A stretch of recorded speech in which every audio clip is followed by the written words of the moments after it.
Phần khơi hái trong lời chỉ score đã ra chấm riêng cái nhà rệt Susanna nâng lục du hái sweet đóประเทศ bà răng đôi premet chỉ điệp hai thá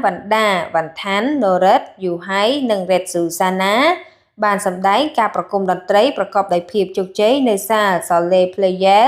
ក្នុងទីក្រុងប៉ារីសប្រទេសបារាំង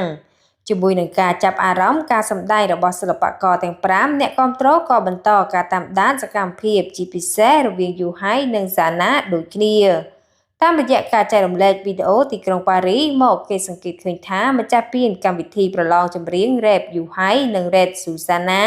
មានភាពចុះសម្រុងគ្នាយ៉ាងខ្លាំងធ្វើឲ្យអ្នកគាំទ្រពិតជាមិនអាចឈប់ស៊ីបអ្នកទាំងពីរបាននោះទេតារាចម្រៀងទាំងពីរដួងមិនថានៅក្នុងស្រុកមានសកម្មភាពសាសនាប៉ុណ្ណោះទេប៉ុន្តែក៏លែកទៅមើលសកម្មភាពនៅប្រទេសបារាំងវិញអ្នកទាំងពីរនៅតែយកចិត្តទុកដាក់ក្បែរគ្នាសាសនាស្ទើរតែទ្វេដងជាហេតុធ្វើឲ្យអ្នកទស្សនាមានអារម្មណ៍ថាអ្នកទាំងពីរប្រៀបដូចជាគូស្នេហ៍ពិតៗអញ្ចឹងនៅពេលឃើញយូហៃនិងសាណាមានទំនាក់ទំនងល្អជាមួយគ្នាតាំងពីក្នុងស្រុករហូតដល់ក្រៅស្រុកបែបនេះអ្នកលេងបណ្ដាញសង្គម TikTok ជាអ្នកគាំទ្របានបញ្ចេញមតិថានឹងស៊ីបអ្នកទាំងពីរដល់ចាស់អ្នកមួយចំនួនក៏លើកឡើងថានៅពេលឃើញយូហៃនិងសាណាមានភាពផ្អែមល្ហែមដូចនេះធ្វើឲ្យពួកគេមើលហើយញញឹមខណៈដែលសកម្មភាពរបស់អ្នកទាំងពីរ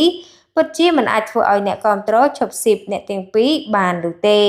យោងតាមវីដេអូមួយគេបានឃើញទស្សនិកជនបានថតរូបអនុស្សាវរីយ៍ជាមួយនឹងសិល្បករវ៉ាន់ដាណូរ៉េតចំណែកឯយូហៃនិងសាណានៅជិតគ្នាហាក់ដូចជាមើលទៅមានតែរូបគេពីរនាក់នៅលើឆាកប្រគំតន្ត្រីវិញអ្នកទាំងពីរក៏រាំជាមួយគ្នាយ៉ាងសប្បាយរីករាយមិនត្រឹមតែសកម្មភាពទាំងនេះប៉ុណ្ណោះទេប៉ុន្តែនៅក្នុងសកម្មភាពជាច្រើនទៀតទស្សនិកជនមើលឃើញយូហៃនិងកញ្ញារ៉េតស៊ូសាណាពិតជាសាសនាយកចិត្តទុកដាក់ចំពោះអ្នកទាំងពីរទៅវិញនៅពេលដែលមានទំនាក់ទំនងស្វីតជាងគេនៅក្នុងក្រុមចា៎នេះគឺជារឿងមួយដែលគួរឲ្យកត់សម្គាល់មែនទែនសម្រាប់តារាចម្រៀងកញ្ញារ៉េតស៊ូសាណានិងលោកយូហៃដែលបង្ហាញភាពសាសនាដែលធ្វើឲ្យអ្នកគាំទ្រគិតថាអ្នកទាំងពីរគឺជាគូស្នេហ៍ផងដែរចុះសម្រាប់បងប្អូនវិញយល់យ៉ាងណាដែរតកតងទៅនឹងព័ត៌មាននេះក៏បានបញ្ចប់សូមអរគុណសូមជម្រាបលា